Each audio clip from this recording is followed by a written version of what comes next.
Hello, everyone. Welcome to Division One finals for the second season of the Collegiate Chess League. We have the Mizzou top team versus UC Berkeley team. So, Berkeley made it to the finals here. Their B team actually beat Mizzou's B team. So, this is not the first time these two schools have faced, and Mizzou definitely is going to want to try to get some revenge. Here we have Joshua Shang playing as the top board for Berkeley up against International Master Raja. This is Harshit from Mizzou. This is their fourth board. So yeah, really tough matchup for Berkeley.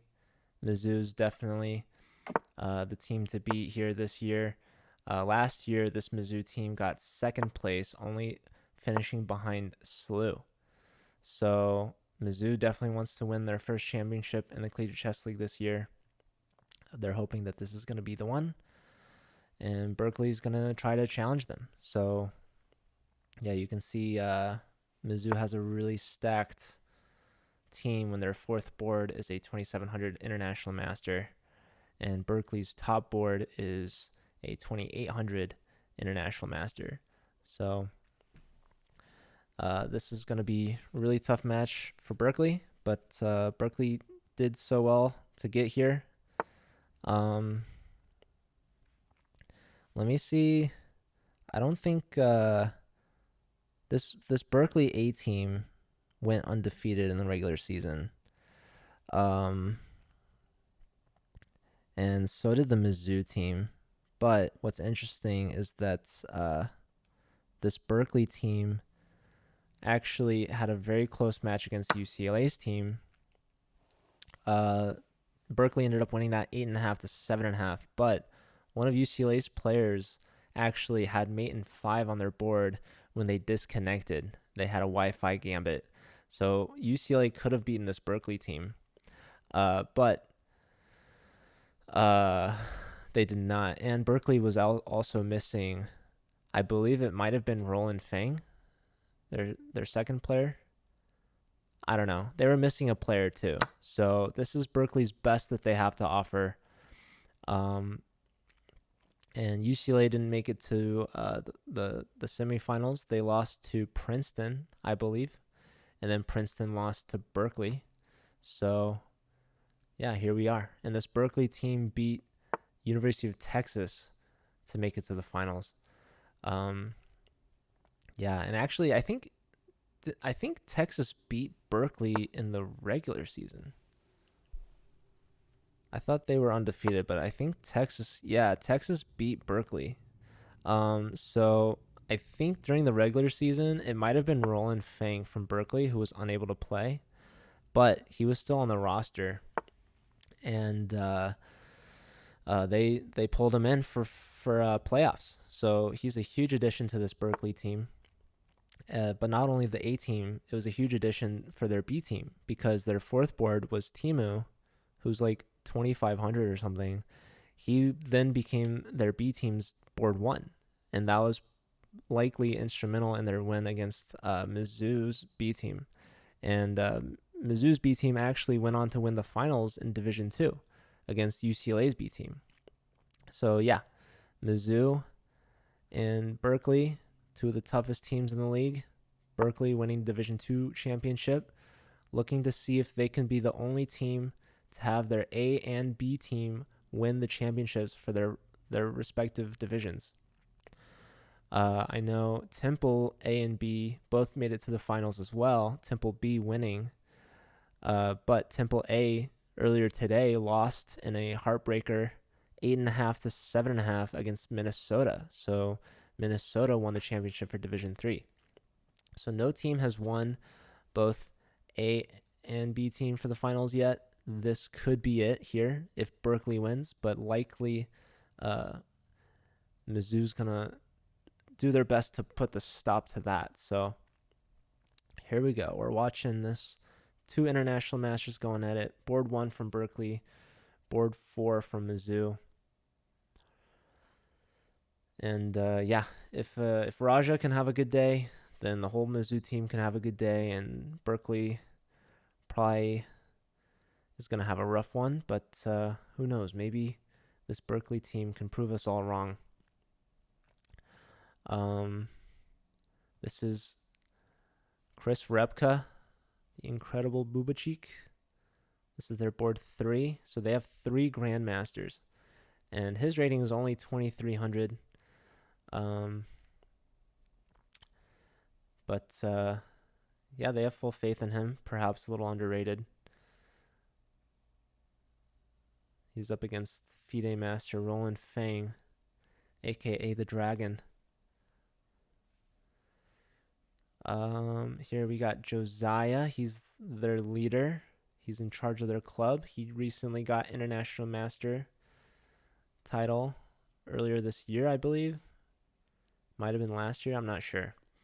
But congrats to him. And yeah, I saw him talking a little smack earlier against Christian Trilla, the coach of the Mizzou team, saying our B team beat your B team. Now it's time for our A team to go 2-0 against you guys. So, and they've played a lot before as well. And Christian's streaming as well at twitch.tv/countlive. He's the coach for Mizzou, and they're streaming their point of view. So, and yeah, maybe after this match, we'll do an interview or something. So, yeah, rook here. The threat is to win the bishop after queen check. Pick up the bishop there. So, e6 defends the bishop. Antipov here, board 2 from Mizzou. He's up a pawn. They have a 4-3 majority on the king side. So Josiah probably going to be trying to fight on here for a draw. Same color bishops. 1 pawn on the outside each.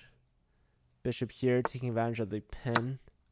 Bishop takes, rook takes most likely. And then take back with the queen. Whoa. Okay, queen check. So this maintains the bishop attacking. So trying to block with queen, probably queen takes. And then pawn takes, rook takes. Wins a pawn back actually for Josiah. So now we are dead even. This is looking to be a draw. Oh, we already have a result. So board 1 from Mizzou. Operin Grigori getting a point against Alex Bien, the bottom board from Berkeley. So Mizzou off to a good start, as to be expected. Their top board getting a point. Yeah, Alex here. FIDE Master taken down by the 2,900 Grandmaster from Mizzou. So let's look again at Joshua here. So Joshua is Berkeley's top board. So Mizzou's top board gets a point. Berkeley looking to do the same, but this position looks very even. Pretty safe king here. Knight on c1. Black yet to castle. So this bishop hasn't come out yet. Lots of pawns here in the face of Black's king side. Likewise, Black trying to surmount an attack on White's queen side. So we got sort of an opposite side castles position, but without Black actually castling. Ooh, Dragon taking down incredible Bubachik. So what happened here? Takes, check, rook back, rook here, bishop here. What on earth is this move? So that's just threatening checkmate. Yeah, you can't stop that. That's gnarly. So yeah, bishop here may be needed, but missed. And yeah, Bubachik resigns. So it's tied up at 1 apiece. 1-1. Roland Fang keeping it close, taking down a Grandmaster. So these are blitz games. You never know. Anything could happen. Joshua in time pressure here. Under 30 seconds now. Position's not terrible. Maybe a little hard to play in, but good chances for both sides so far. And he continues on with a3. You really don't want to take. Maybe bring the knight out. Let's check on Josiah here. How's Josiah doing? So this was completely even. 3 pawns versus 3 pawns, 1 pawn versus 1 pawn, rook versus rook, queen versus queen. And yeah, so this was likely to be a draw. Here it's black to move. So if the rook gets to the back rank, this is very deadly. If queen takes, this is probably going to be some sort of draw. Queen e1 check, king over. And yeah, it looks like they're going to go for perpetual. If queen takes, then queen takes, and probably some sort of perpetual that way. So they draw there, which is a good result for Josiah against the much higher rated, higher seeded player, the second board from Mizzou. So Mizzou's doing really well here at the first round, 1.5 to 1.5. And yeah, it's all come down to this this last board here. The top board from Berkeley. If he gets a win, then yeah, Berkeley will take the lead. So White trying to trade queens here, leaving the queens on. And now once the knight moves, Black could win this bishop. So yeah, Raja, only 16, 15 seconds, kind of put themselves in a pickle here, trying to get that queen trade, but really they probably should have just taken the knight, but they didn't want to concede the bishop. And even though Black hasn't castled yet, they don't really need to. The knight moves, unleashing this attack, and now White's in trouble. This bishop's cooked, trapped, lost. Queen takes pawn, but now rook takes, and knight takes now, queen takes, rook takes. Here, double the rooks. Now they castle. Trying to trade off rooks. But Black is up a piece. Oh, rook takes knight though. Hold up. Oh, taking here. That's really interesting. I don't know why. I feel like 2 pieces for the rook would have been good, but all right. There's no back rank because the pawn will be taken. Knight's coming here. Wait, hold up. Oh, this, but you take with check here and then here again and then here. Wow. Crazy, crazy, crazy stuff. So, wait. Oh, Black is still winning. Okay. Yeah, I got a little mixed up there. Bishop check. Wins the rook. Joshua taking the lead for Berkeley after round 1. So Mizzou in a deficit here. I don't know if Mizzou's ever been in a deficit. I can only imagine. I have no idea. But this Berkeley team came to play. They're here to play, and they want to win. Here we got Oprah and Grigory, the only player from Mizzou to get a win in that first round, looking to take down Josiah, the leader from Berkeley. He's been the guy behind the scenes organizing all the matches, and yeah. So Josiah getting a draw out of Antipov, the first one, which is a good result. So yeah, Grigory, top board from Mizzou. He's expected to win a lot, so he's going to try to get on another win here. But every opponent he faces is going to become stronger and stronger. You start off with the 4th board when you're playing as the top board, and then your opponents just become stronger as the event goes on. So he started off good, got his first win. Now he's looking for a second. Who would be a good match to watch? Definitely Dragon versus Raja here. The second board versus the 4th board.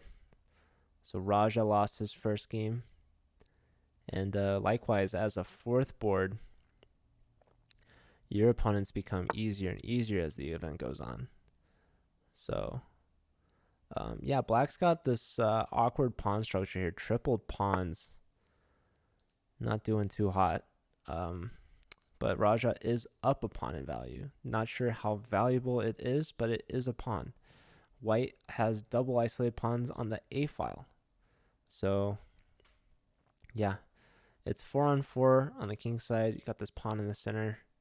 These 3 awkward pawns. And yeah, bishop here, maybe looking to come here. This is a strong outpost square. Maybe looking to win this pawn. And black just continues on here. So what was wrong with taking this? Maybe just that. I don't know. There's also this whenever they want it. I don't know if they do want it. Yeah, this is pretty interesting. Pushing the pawn through.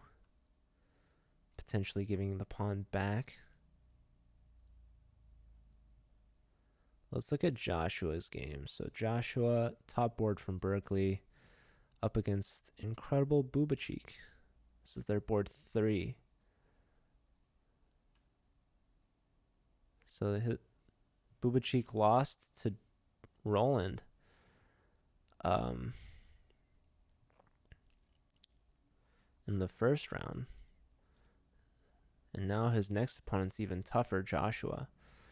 So if he could get a bounce back win here, that would be pretty good for Chris.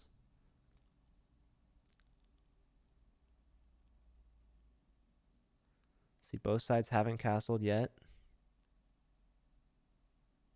This is a gnarly pin. This is an attack. Maybe knight here. Try to pile on here.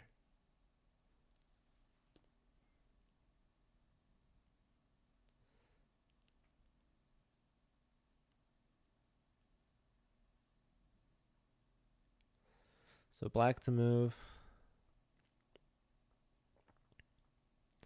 Knight here also seems possible. So yeah, Chris is thinking here. He's taking his time. He's now under 3 minutes. He castles. So now the bishop could take this. Might be a little slow.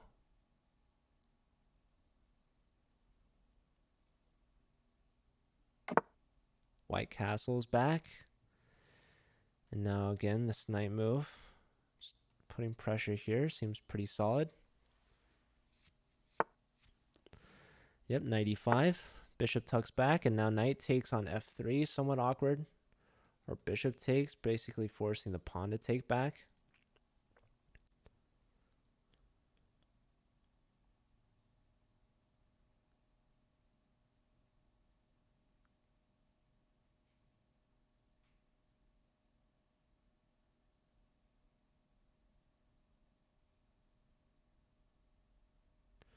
Yeah, Chris is thinking a lot here. Joshua is pretty solid on the clock.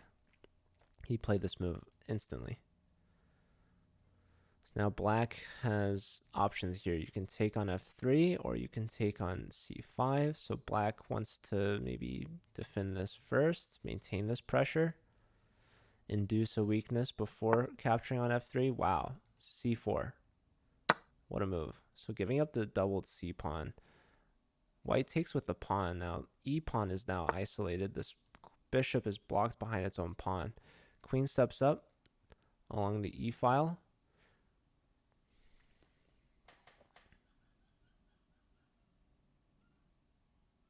Joshua's up a pawn, but his bishop's blocked. Queen comes in very centralized, looking to take this, getting out of the pin. We have bishop takes, so now pawn takes. Now the queen might try to join the party somehow, but the knight is hanging if the queen goes too far. You rook here, you drop this pawn. I don't know how big of a deal that is.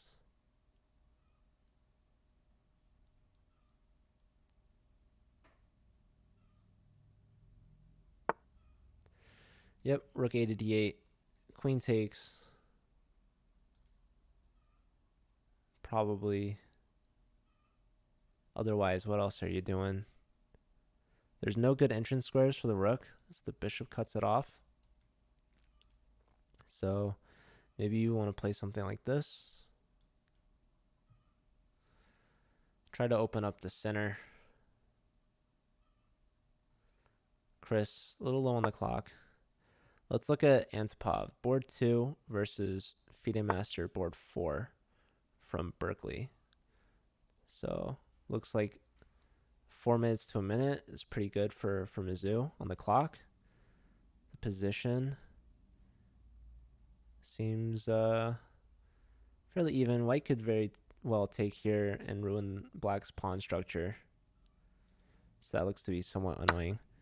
Wow, taking here. Interesting. So 2 pieces for the rook. And no queens on the board either.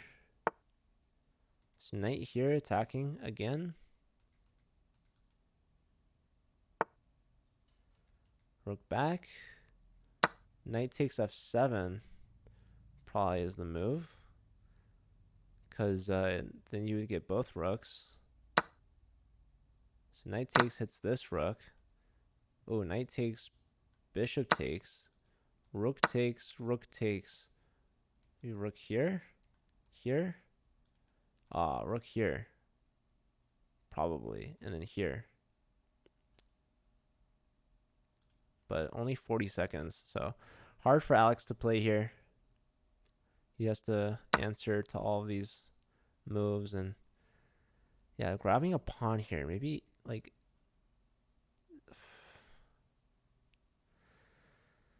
I feel like moving the king, but there's always this check, right? So bishop here, I don't know. I guess if you... I would play here. Feels like a good move. Here.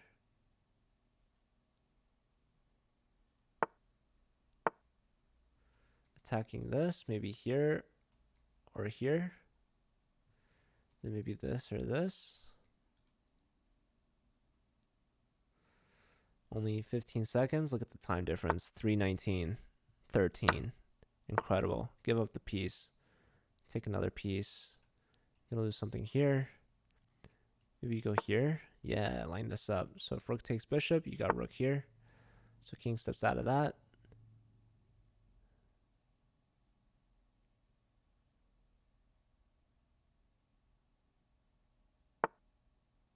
Bishop steps up. So yeah, white should be doing pretty well here. Let's look at Dragon versus Raja. How's this going? So looks like we still have these double isolated pawns. Probably going to be impossible to hold on to c6. Raja is up 2 pawns though, but their structure is probably going to fall apart. This pawn's hanging though. It's probably what you want to take. Okay, h6 clears the back rank.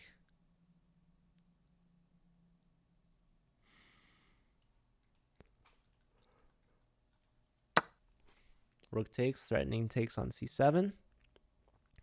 Takes here, threatens this.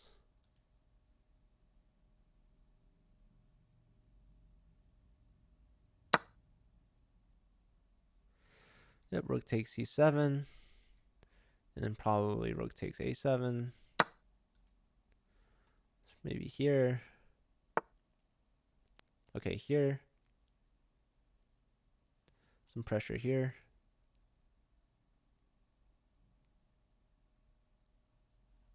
Let's go Joshua. So Chris only 17 seconds. Joshua over 2 minutes. Double pawns here. We've got a queen versus rook and bishop. So very interesting imbalance.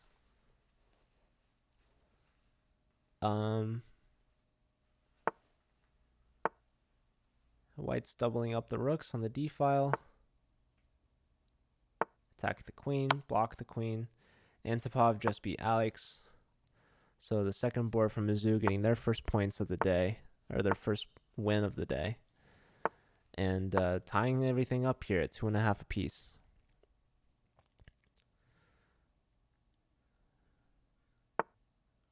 Oop, Chris just lost the rook. Chris lost the rook. That is not good. So Josh was looking pretty good here. Bishop and 2 rooks versus the queen.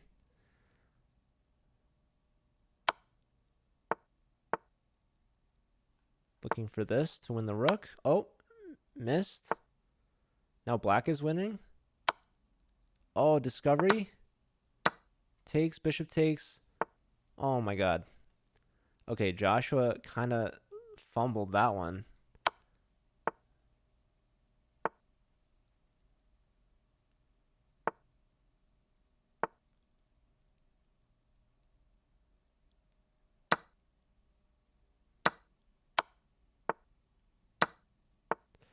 Just gobbling up all the pawns.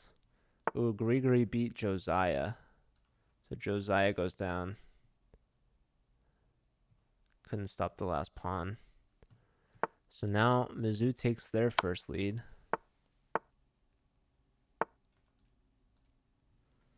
Or maybe not their first lead, but they take the lead. We still have 2 games left. This might end up being a draw.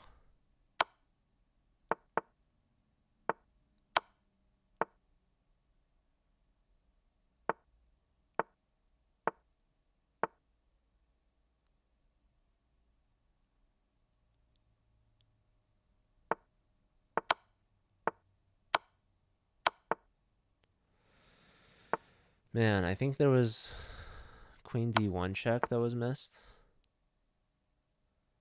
I think Bubachik was winning. So, what's going on here? Pinning, checking.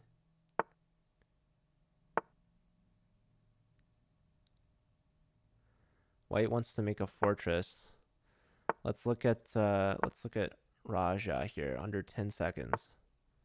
Knight versus rook.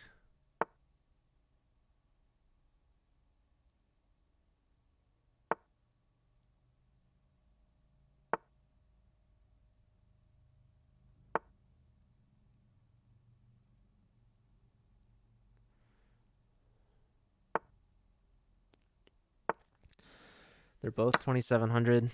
Okay, giving up a pawn. Trying to get the queen trade. Queen takes the pawn back. Rook and queen attacking f5. Queen check. Knight back. Rook here trying to trap the queen and king. King steps off. Queen gets hit anyways. There's a check. Rook block. Queen check. Going for the queen trade. Push the pawn maybe? Oh, I think you could have pushed the pawn. Wait, no, you get mated. You get mated. So queen steps back to defend. Queen steps up. Looking at some checks here maybe. Oh, hold on. Here we go. Okay, the pawn's hit. How do you defend? You grab this pawn instead. Rook takes. Queen takes. 4 seconds. Pass pawn. Queen trade. Denied. Rook over. Queen back. Attacking g7. Queen moves back. Queen check. King back. Rook coming in. Queen check. You gotta be careful. The rook's a little exposed. It's probably not gonna be too bad. Some checks. Check. There's no check this way. The king cuts you off from the ladder. Queen steps back. We might see some repetition. Queen here. Nope. There it is. So repetition. Oh, and Joshua and Chris also drew. So Dragon, Raja, Joshua, Chris. Oh my god.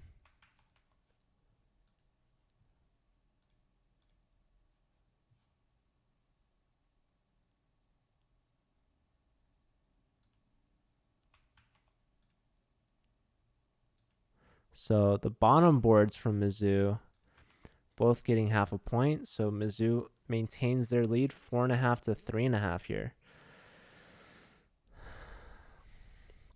So yeah, this game ended up being a draw. Queen versus rook and bishop ended up being a draw. I think the queen had chances and the rook had a chance, but there were 2 rooks, and then Joshua dropped his rook as the queen and pawn were getting close to that king there. So here we go. Round 3. After halftime, Mizzou only up by 1 point. So it's a close match. This could be a crazy upset if Berkeley gets a comeback in the second half.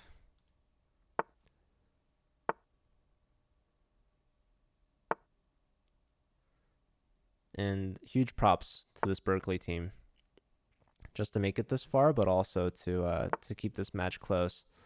Mizzou at any round could blow the match wide open, but so far it's been neck and neck. Mizzou is a sponsorship team. They've got a coach and an official club and everything. Berkeley, this is completely on their own as far as organizing club meetings and everything goes. No external support that I know. Someone in the chess.com chat is asking, are these two computers playing? And the answer, someone says, I think real human. So that just goes to show how strong these players are. A Cinderella story. I mean, the Berkeley, the non-sponsorship team up against the sponsorship team. David and Goliath here. It's hard not to root for Berkeley. But like I said, Mizzou came in second place last year behind SLU. So they're looking to get their first championship win. We got queen and bishop lined up on a battery on the long diagonal. The knight can move if they want to, but only to these two squares to prevent mate. Otherwise, if you're like, oh, let me attack the queen, well, GG, game over. So what are the odds that Grigori, top board from Mizzou, Grandmaster 2955, plays knight e4? Oh, it doesn't happen. Not even mouse slip. So rook here, defending g7, attacking g2, opposite the king now. Preparing for knight e4. So knight e4 has been played. Queen steps back, attacking the knight. The knight is hit. Queen develops, defending the knight here. Knight comes back. White has made some pawn moves in front of the king. Rook to e8. I want to see these moves. Looking at this. Now, after f3, the queen is defending g2 a little more.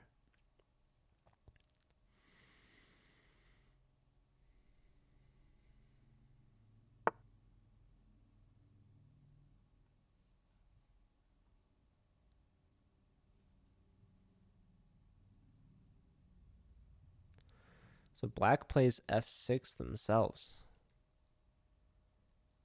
blocking this diagonal. It's a very interesting move. Maybe clearing the way for the queen to come in this way.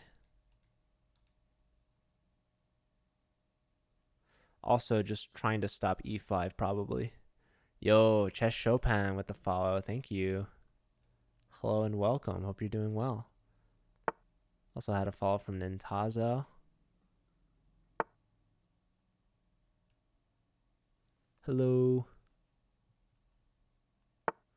Good to see you.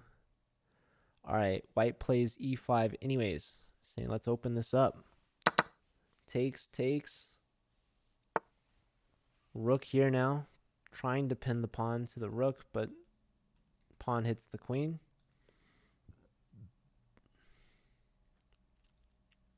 We got a knight versus a bishop. A lot of pawns on dark squares for black. A lot of pieces on dark squares, so this bishop's pretty good. I think you got to go queen takes. Pawn takes. It's interesting. So taking towards the center, but now isolating the d pawn, maintaining this potential Alyekin's gun here on the e file. So probably gonna have to do something about this. Gonna have to resolve the tension somehow. So they trade, now attack the knight. Also just covering this diagonal so there's no checks.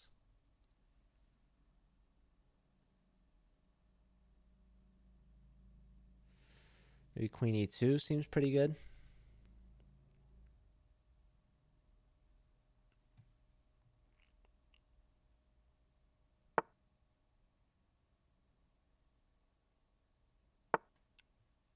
Queen looking for a trade. This is threatening checkmate. Not this. Queen's defending. But this was checkmate threat. Also, this probably. So queen comes all the way home, defending everything. Here. So dragon has to decide what to do with the bishop. Decide not to trade it. Steps the queen up, looking for this trade. After queen check, rook here. That's looking pretty good for white. So knight comes in, blocks this diagonal.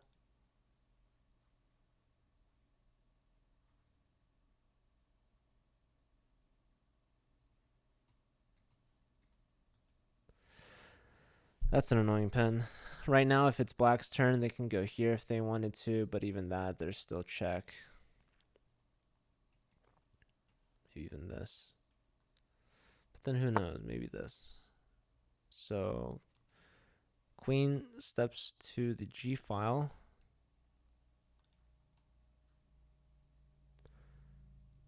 Gree, going under 3 minutes now. Let's check out. Okay, attacking the rook. Do you move the rook? Probably. But where do you move the rook? Where to move the rook? Rook to D1. Knight takes on C4. Do we have bishop takes on G7? Probably not because of queen check or something. So yeah, black just grabbed the pawn. And dragon's not too happy about it. Just took the pawn right from under his nose. Knight fork on the rook and the pawn. Pawn x-rayed by the queen, but no great discoveries for the bishop because the bishop is serving a defensive role. And there might be knight e3 coming in, hitting the queen and the rook. So knights are tricky pieces. And Grigory's a tricky player. So what's going on here?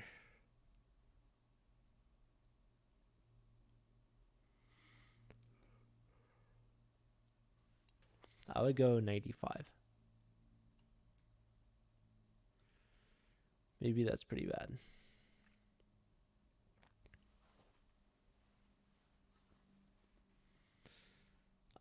Let's look at Joshua game. Antipov has less than 20 seconds.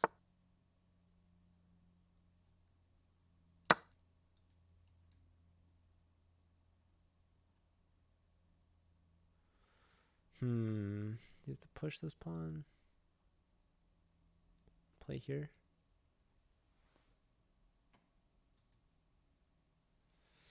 You lose this. Wait, what's going on here?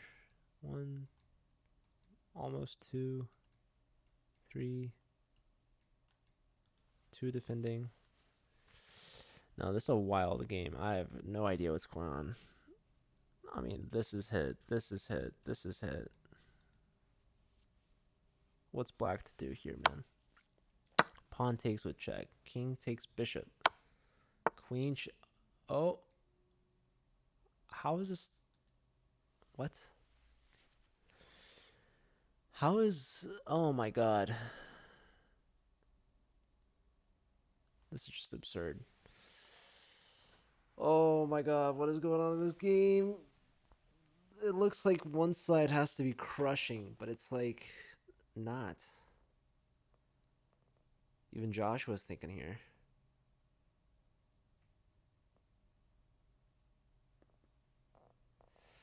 What opening did this come from? This is called the Bishop's Opening Berlin Spielmann attack. E4, E5, bishop out. It's kind of like a Joko piano. It's kind of now like a fried liver. But like, holy smokes, what on earth?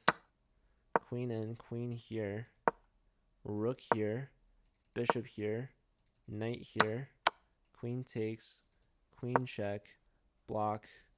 Whoops. No, this is insane.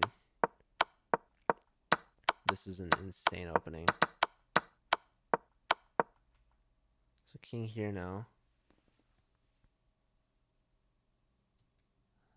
Probably want to take this somehow. Play here, or bishop takes.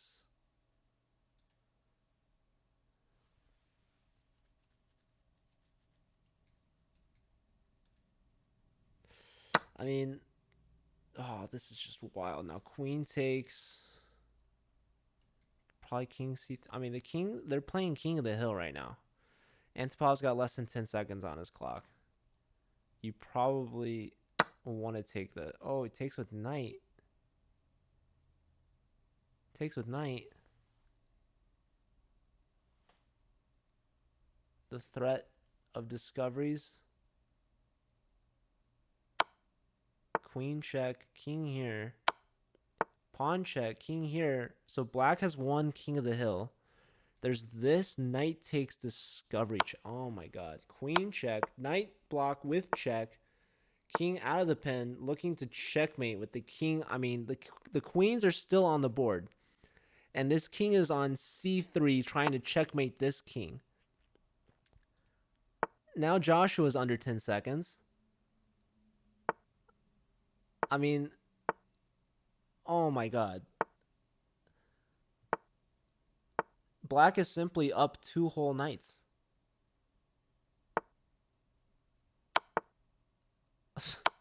And the king is running around like what? What?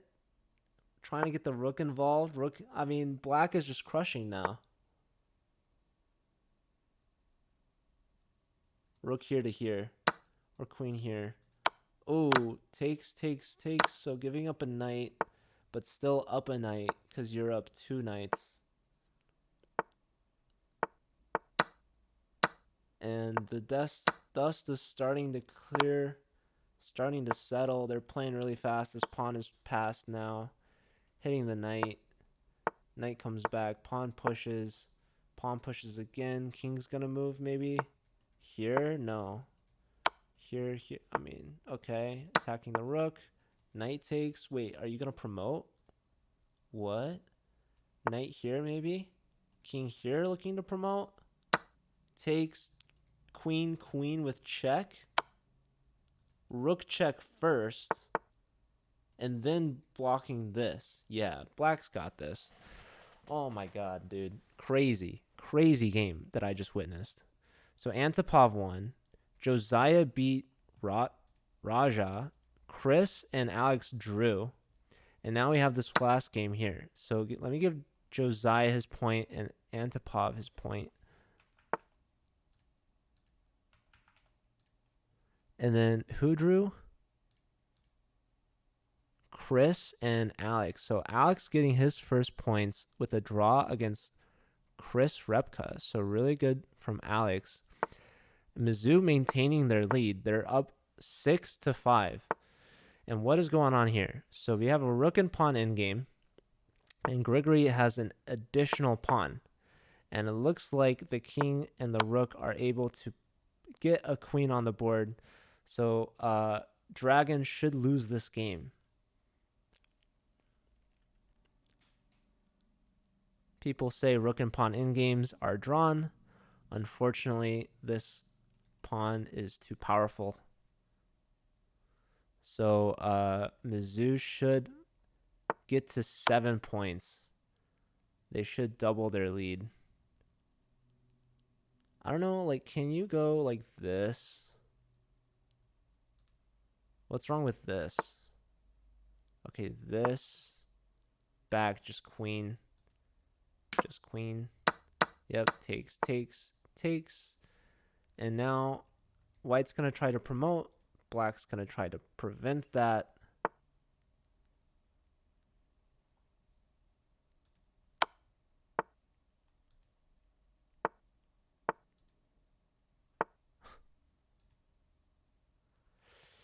Yeah, there's a guy in the in the chat being really weird. All right, sorry about that. Anyways, yeah. So Black wins this. Oprah advancing the lead. This is the biggest lead any team has had in this match so far. Oprah undefeated so far, 3 for 3. Mizzou is a 1.5 away from victory.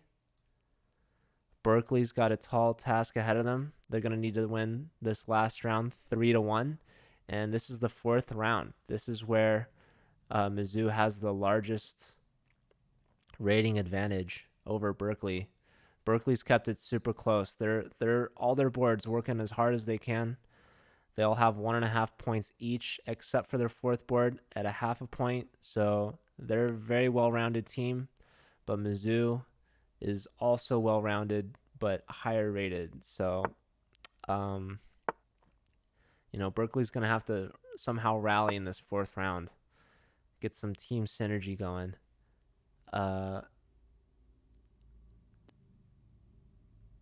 Even Grant's cat is watching. Amazing. I know there's a couple cats in the audience. Shout out to all the cats at home watching, anticipating. Maybe the cat cheering on for the Berkeley team, not only for being the underdog, but also being a fellow California school. But yeah, Mizzou just looking for a 1.5 here to win and to claim the Division I championship. I don't know. Would a cat cheer for an underdog, though? I'm not sure. Okay, white just grabbed on G7. Well, now there's a rook on G7. It's like a little gift wrapped in a little present here for black to try to get back later.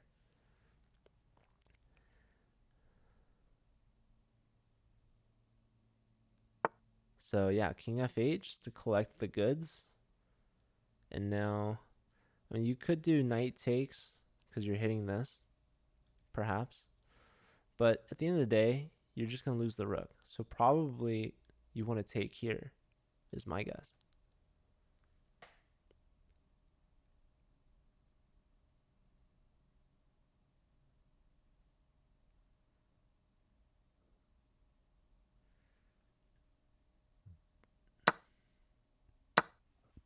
Rook takes, pawn takes. Now queen f3. There was this insane line that the computer was pointing at. I have no idea what this is. Queen f3 and not even taking right away. Oh, queen f3 hits the rook. Okay. So now knight develops.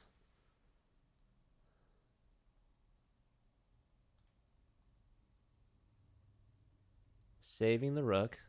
So black can't castle, but they're up in exchange.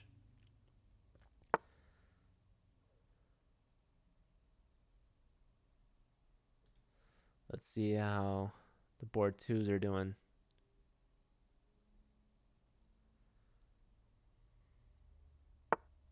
So black has castled, white has not.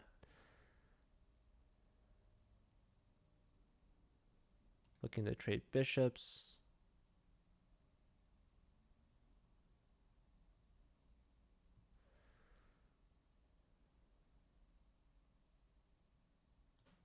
Let's see, Oprah versus Joshua.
All right, sorry.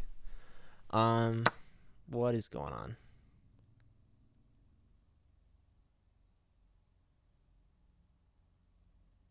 So the knight's pinned to the queen.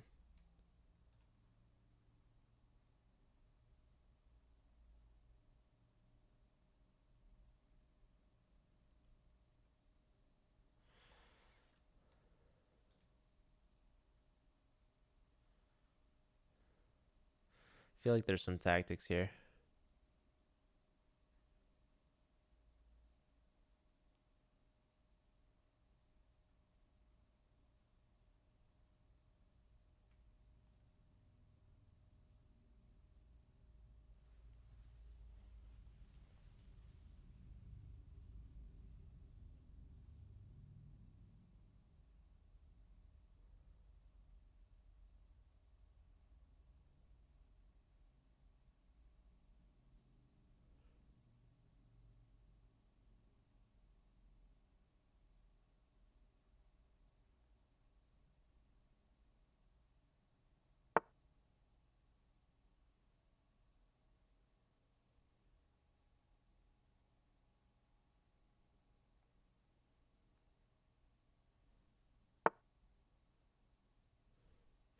Hey, what's up, Pyrotos?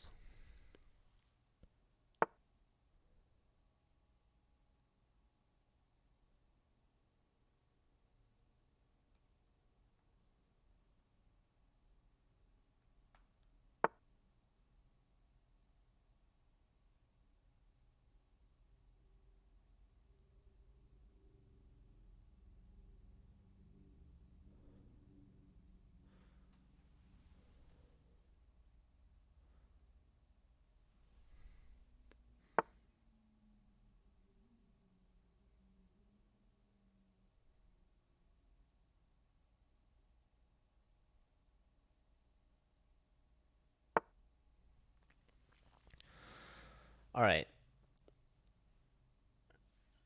Yeah, I wasn't looking into it either, to be honest. All right.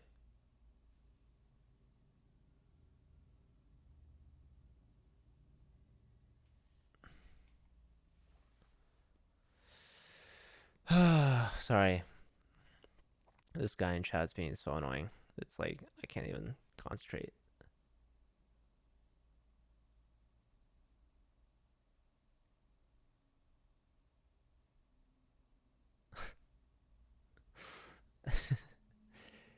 All right. Joshua versus Grigori, top boards. Pretty even so far. White's got the double rooks. This knight's still pinned, but defended by the bishop, so the queen can leave. Um, Probably black's gonna castle soon. Okay, rook's coming in. Castle, probably. I wonder if you could play here. Because if knight takes, bishop takes. If queen takes, rook takes. Then knight takes? I don't know. Two rooks for the queen.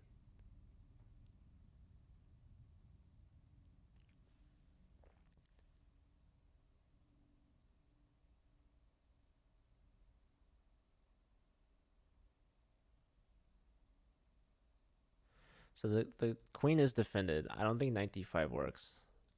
If the rook was still here, knight d5 pawn takes. Queen's defended, so now knight d5 because that's a pin this way. Yeah. Okay. So this looks like it was a mistake.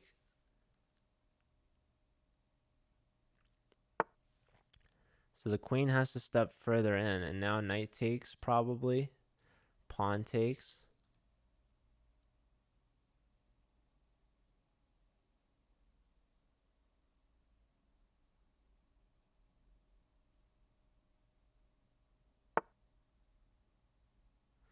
F4. Just leaving the knight here, but attacking here. I mean, this is crazy.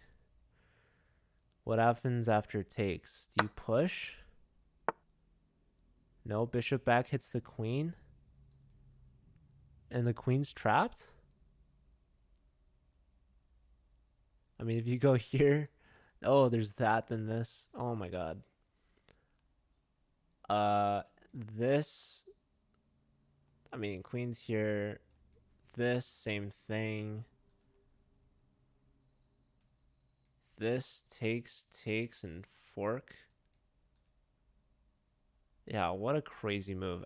F4, bishop back. Grigory wins this one. Wow. Okay, let's look at this game. So, yeah, Mizzou clinches the tie. They just need a draw to win. Berkeley needs to win out for any chance. But it looks like Antipov should be winning this one. Yeah, rook check, and now you win this.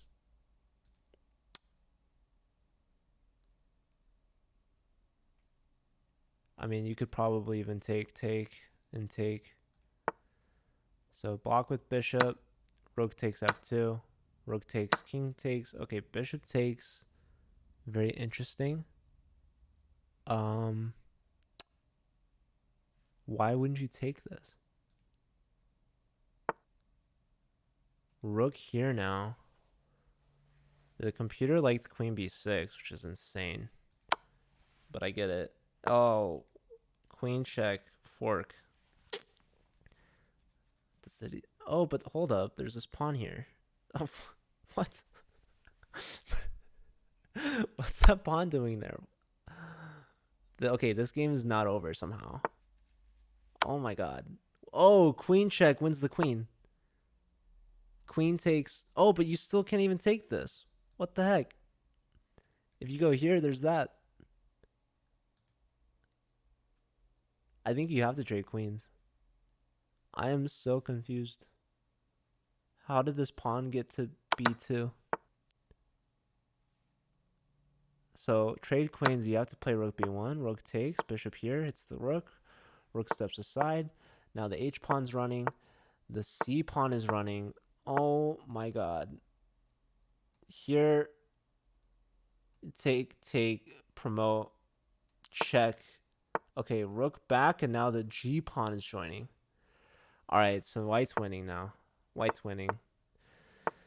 White's winning the pawn race, and they're hoping that white misses that, but they're not going to. They have this and this, but it's too little too late. You could sack everything, make a queen. Yeah, this, just hold on to that, and yep, game over.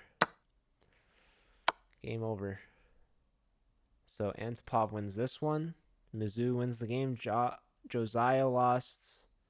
So Chris won. Antipov won. Down to the last game. So Mizzou's top board 4-0, flawless, all dubs.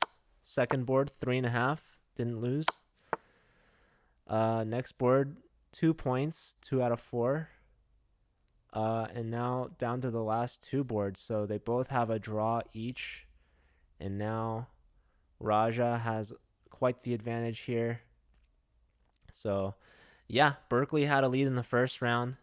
Then Mizzou took a 1-point lead. And then they added to a second-point lead. And, yeah, after this fourth round, like I said, this is going to be the toughest one, where they have the largest rating disparity on all the boards. So yeah, Mizzou really shone through on this last board or last round, and Berkeley tried their best to keep it close for as long as possible, and ultimately came up short. So I think they're gonna get swept in this final round. So yeah, if Raja wins this one, final score is 11-5 after being only 7-5 after 3 rounds. So really tight match, really good try from this Berkeley team. But congratulations to Mizzou. After getting second place last year, they come back and they win it all this year. So Yeah, awesome stuff from Mizzou, and definitely looking forward to working with them again next season. Hopefully, we can get some more competition for them from either SLU or maybe even Webster or some of the Texas schools. But maybe Berkeley's going to be right up there with them. Um, so they're competing and hanging in with the best of them. What's up, Snortmaster? How's it going? So we got resignation here. Alex throws in the towel. Raja getting their first win of the day. So yeah, final score 11-5. So congratulations again. Um, let me see if they want to do an interview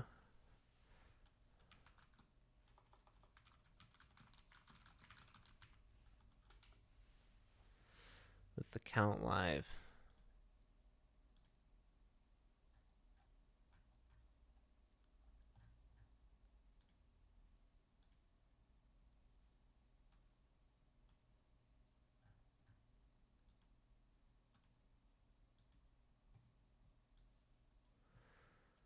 You know, could also look at Christian's stream.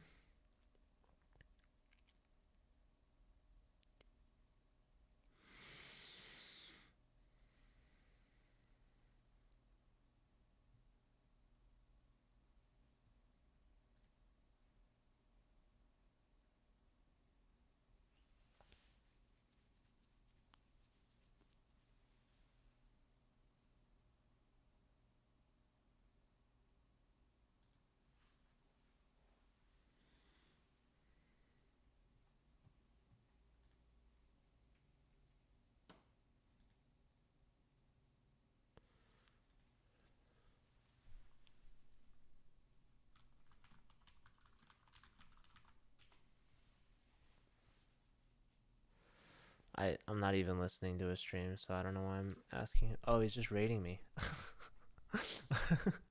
Okay. All right. Well, uh, I don't know. Hello and welcome everyone from Count Livestream. So I was just reaching out to Christian see if he wants to do a an interview. I have no idea if he has time or not, or if he wants to do it. Um, but yeah, I was just gonna see if you wanted to do a call or something and talk about the season and what the win means to you guys. If not, then I was done too. So I mean, I was probably gonna raid you if you were gonna keep going, but obviously that didn't happen. But yeah, congratulations again to Mizzou. Hello and welcome everyone. My name's Joe. I'm the commissioner and founder of the Collegiate Chess League, and I basically ran the league and everything with the help of all the players and coaches. So yeah, actually, Christian says he wants to do an interview, so we're gonna call him. And if you guys have any questions for either of us, please ask us in the chat, and we will do our best to answer. So yeah, let me call him. Hello. Hey, Christian, how's it going? Hey. Good. So We yeah, just you guys reached, just won. Uh, how's that feel? You guys, I know, got second place last season to SLU. So how's it feel to come back and finally win? yeah, it's a great feeling for Mizzou. Definitely, we went into this season as the favorites, I thought, and I think the players understood that and understood the type of pressure that comes with having to win every single match. But they dealt with it fine, and yeah, they went all the way. So I'm very proud of them. So I know after the first round, you guys were actually trailing by a point. Were you Yep. nervous at all at that point, or were you pretty confident still? Still pretty confident. I mean, anything can happen on an individual round, and we knew that UC Berkeley has a very strong team, very capable team of upsetting pretty much anybody. They have pretty strong players from board one to board four, so we knew it's going to be a tough match, and we knew that we're in not a great situation after the first round, but we also knew that there's three more rounds, and that's a lot of games, and we have great quality on our team in terms of our players. I knew they were going to warm up and start producing results, and that's what they did. Yeah, and even after the third round, it was still pretty close, 7-5. And I was saying during the match that the fourth round, Mizzou could really take it away because that's where the largest rating difference is between you guys. So how do you think, like, how can you explain why the match can be so close after three rounds and then the fourth round is just like a blowout? Like you guys swept them. Um, well, I think you're right. In terms of ratings, I think it was competitive pretty much every single round, but Josiah, UC Berkeley's board one, got himself in trouble early on against Chris Repka. I think from a rating perspective, at least in the time control they were playing, Josiah was the favorite. Nevertheless, Chris played a good game and he managed to kind of turn the tables. I wouldn't say he was necessarily, despite the fact that he's a grandmaster and Josiah is an international master, still Josiah is a very well-rounded blitz player specifically, and I think that was a key match. That's where I was having some, not necessarily doubts, but that's where I knew that they're going to be very competitive. But Chris kind of rose to the challenge. So you mentioned Josiah, which is pretty interesting because I Yeah. have actually seen you and Josiah play on stream before. Do you Hmm. guys have like a bit of a rivalry, would you say? Because I saw No, him after the B teams played. He was kind of maybe trash talking a little bit, saying no, that no, no, no, no, no, Berkeley was no. going to beat Mizzou 2-0. I like Josiah. I know Josiah since he was 4 feet tall. Now he's like six and something. He's much taller than I am. I know him since he was like 10 years of age. Okay. So I saw him grow as a chess player and as a man, and I really like where he's going. I think he's doing an amazing job academically. I also think he's doing an amazing job um, on the chessboard. And I think his results are speaking for itself, especially this year, this past year. I think he just made his international master title, so Yeah. he's on the uprising. I like Josiah a lot. No, That no, that's really there's cool no that rivalry. you've known him for, No, we're kind of well, teasing each other. We can tease yeah, each no, other I, because I we, think rivalry is a good thing. yeah, And I would love to get some other schools in that are on the same competitive level as Mizzou for next season. Obviously, like we lost SLU, which is unfortunate, and I've been reaching out to Webster still, and they've declined us twice now. And some of the Texas teams were involved this season, but did not send their full potential in their roster. So um, I personally wanted to thank you because Mizzou definitely has one of the most talented teams out there, and for you guys to believe in us as a league and continue playing with us means a lot to me personally, and it means a lot to the league as well. And I wanted to ask, what do you think we could do moving forward to start getting more competitive teams to join? I mean, I think you guys got pretty much everybody except okay, Slew and excuse me, and Webster. Um, but as long as this league continues and as long as it gets more and more exposure, so I think definitely working with chess.com as the leading platform and trying to kind of get them to do some coverage. I think you guys have proved yourselves in the first 2 seasons. I mean, there's a lot of players. You guys had like what 600 players this year, Yeah, pretty close. something along those lines. A lot of universities, and this is the exact spirit that we were going for when this league was first created, right? Just give something to everybody, all the players at pretty much every single level in universities around North America to compete, to build a chess program around it, and I think the league is doing a good job about it. Now we just need some publicity behind it, and I think chess.com can definitely help with that. So I think if we can convince them to kind of give us some time on the chess TV, some raids, who knows? Yeah. Just get the collegiate chess league's brand out there. I think it definitely the league has the basics. The foundation is great. You just need a little bit of a push, and I think the brand is going to take off. Yeah, and I agree with pretty much all of that. So I appreciate that. And I wanted to ask you, we had a question in the chat. Someone's asking, what is Mizzou's training regimen like this season? And I think that's a great question because most of us don't have like the coaching and stuff that you are there to provide for Mizzou. So can you maybe give us some insider secrets as to like how you can prepare your team and how other schools can kind of try to model that? Well, we're lucky because we get a lot of support from the St. Louis Chess Club and from the university. So, as a chess program, we're in a very privileged position, I would say. Um, not every single chess program around the nation will be able to afford a coach or have this type of specialized training all the time. Now, nevertheless, I think we can get to that point um, if we get the league off the ground and if we get more and more universities interested in chess and interested in supporting their chess team. I think we can get there. As in for the specifics in terms of the training that we do, we have a pretty standard team training schedule.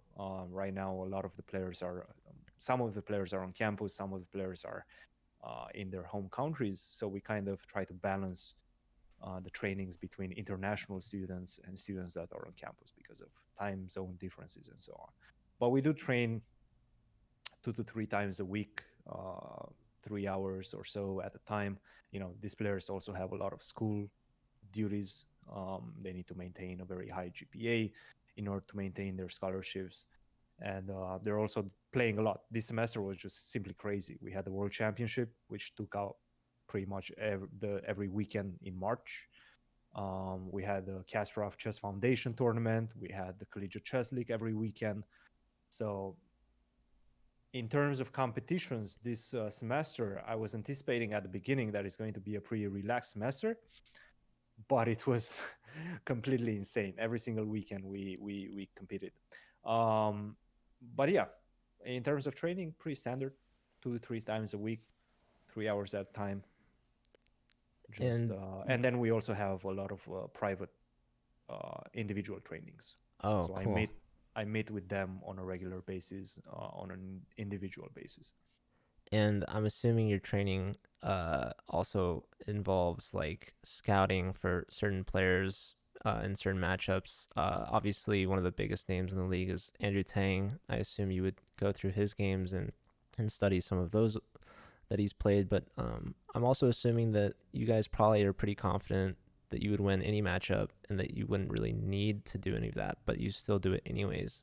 So did you like how much preparation into like looking into the players' games did you do? I have to say the for the Collegiate Chess League, this was a project that I kind of gave the reins to my players. So we didn't really prepare specifically for the players in the Collegiate Chess League. Okay. Um, it's Blitz. They've been preparing a lot for a lot of players Yeah. throughout the semester, but this was a project that I wanted them to kind of work around. So I had very little involvement. Mm-hmm. I was kind of doing the logistics. The training is pretty universal. Yeah, we don't specifically train against a specific player unless we have like some sort of longer time control or more serious games. Yeah, this is 5+2. Yeah, it's Mm-hmm. it's blitz games. They Yeah. play blitz games every single day. Um, so All right. they were doing the pretty Uh, much the most Sorry to cut you off. most of them. Yeah, I, yeah, I go ahead. probably have like one last real question, and then if anyone else in the chat has anything, feel free. But I noticed this year was the first year that you had a B team. Correct. And I don't know if your expectations were similar for your B team as they were for the A team, but Absolutely, no, it was. I mean, we try to field teams that are going to be competitive in their respective divisions, and I really thought that we have a good chance to win Division Two as well. Unfortunately, UC Berkeley did a very good job in our direct matchup in the semifinals last week, and they took us down. But no, I mean, I had high expectations from them as well. Yeah, and just going from one team to two teams from last season to this season, did you feel um, any like kind of difference in how much like effort and energy you had to put into like organizing the team matches or anything like that? Like, did you ask for like a separate team leader for the B team? Because I know some schools did that to kind of divvy We up the did, work. yeah, yeah, yeah. So basically, what I did is, as I was saying, the Collegiate Chess League project. For me, I wanted them to. I wanted to find a couple of leaders in my team and give them some logistic tasks. For our A team, we had the captain in Grigory Oparin, and for the B team, it was Begim Tohirjanova, who was the Mm-hmm. captain. So she was the one giving me the lineups, and basically I was then transmitting them to you. But logistically, I think it went pretty smoothly for the most part. We didn't really have any problems. It was easy to get in contact with representatives from other universities and kind of schedule around that. So All I right, think logistically it was well organized. cool. All right, well that's it for me. Just one last question from the chat. What's your favorite chess piece? I don't know. The, the knight, I guess. I All right. don't really have a favorite Yeah. chess piece, but I do like playing with the knights. Well, thank you so much for your time, and also again, like I said, joining the league, believing in us, and congrats again on winning. And there's a lot more that I'm sure I could learn from you as an organizer, and it's good to know that things were logistically smooth on your side. And yeah, I'm just hoping for good growth and exposure, and just make the league as best as possible. So thank you. Appreciate that, Joe. Yeah, send us the championship trophy. Yeah, we'll work on that. Let me know when that comes. Yeah. All right. Well, congrats, and We need some of those. We need to legitimize the league. You know, a trophy would definitely do that, I think. got it. And I believe that as well. So um yeah, thank you guys, and check out Count Live on Twitch. I know you've been streaming a lot more than you used to, so that's good to see. Yep. Yep. So I'm kind of coming back into it. oh, do you guys have any other like matches coming up, or is this pretty much it for this season? For this season, actually, I think that's pretty much it. We were supposed to have, well, we there were discussions of having a women's tournament, but I don't think that's going to happen. So I think for this semester we're pretty much done with competition. Nice. Well, congrats. You guys got a lot done this year, and hopefully Mizzou can grow their team next year and get some more wins. So good job. Yeah, yeah, no, absolutely, and thank you for organizing this. I know this is a lot of work that goes behind the scenes. I mean, there's a lot of players, there's a lot of teams, a lot of organization goes behind the scenes. So thank you for putting in the work, and I know you're probably not getting any sort of like financial incentives to do so, but still you're growing a very worthy brand. So yeah, keep doing what you're doing, and I think it's going to take off. Thank you, man. I appreciate it. I'll Sure, see you have a around. good one. Bye, bye, bye. All right, you guys. That was Christian Chirilla, someone that I really look up to in terms of growing the chess scene collegiately. So, what's up, Julian? How you doing, man? Pull together some dough. $5 on it. Yeah, you know that's something that I like.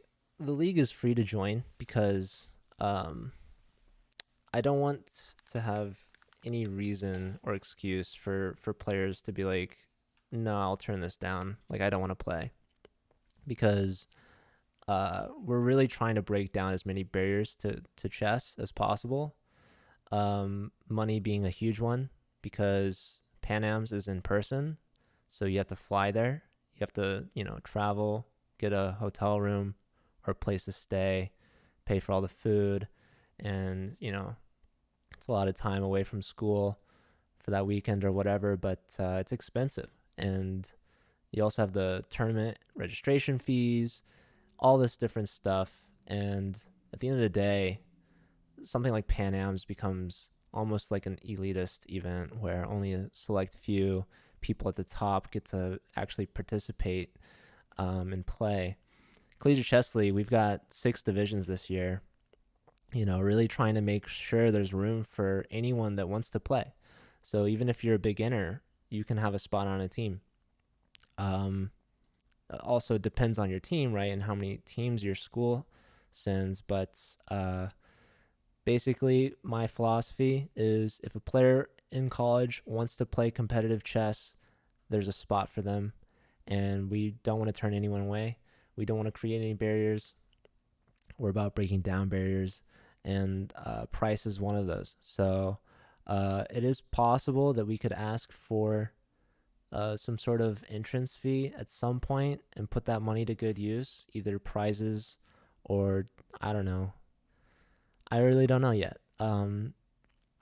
But really, I don't think I would require anything from anyone. If anyone wants to donate, I'll probably set that up. So I think we're going to try our best to, I don't want to say monetize the league, but I want to make the channel affiliated, partnered even, and start allowing people to donate bits, gift subs, subscribe themselves if they want, and start up some donation page, maybe a Patreon or something. Completely voluntary.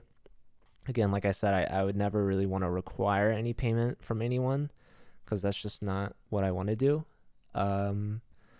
So yeah, and like Christian said, this is not really anything that I'm doing for monetary gain at this point in time, but with how much we're growing and how much potential we have and the future growth that we're expecting, this is definitely something that I think is worth investing into.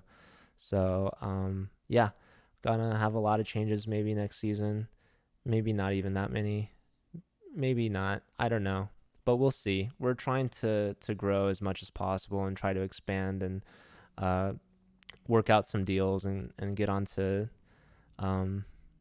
I don't know, perhaps bigger platforms to expand our viewership and exposure. So like Christian said, we got to work with chess.com. I think that's a good venue. And, all of our games are played on chess.com, so it makes a lot of sense. And they obviously have Chess TV and all the raids and all of that stuff. So we'll work out with them during this off season, try to see what we can plan for the next season going forward. And yeah, maybe I can start making some prizes for the teams that get some wins and win the playoffs. So yeah, with that being said, let's find someone to raid. Not a fan of the entry fee, like you're saying. Breaking down the barrier to entry is great. Purely donational prize pools would be a decent idea. Yeah, and I agree with that. So yeah, we'll think of something because it's nice to provide prizes for people, which would be nice, but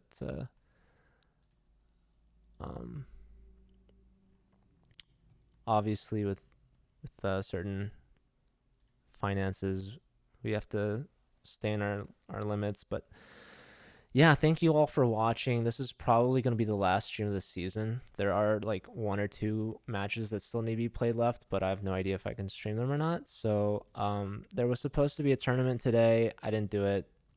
But I am planning on still doing the weekly tournaments. I'm also planning we'll do some off-season events, maybe some other random tournaments, maybe something for the alumni, which would be really cool. Maybe something for Bug House, which I really want to do. I think that's a great idea.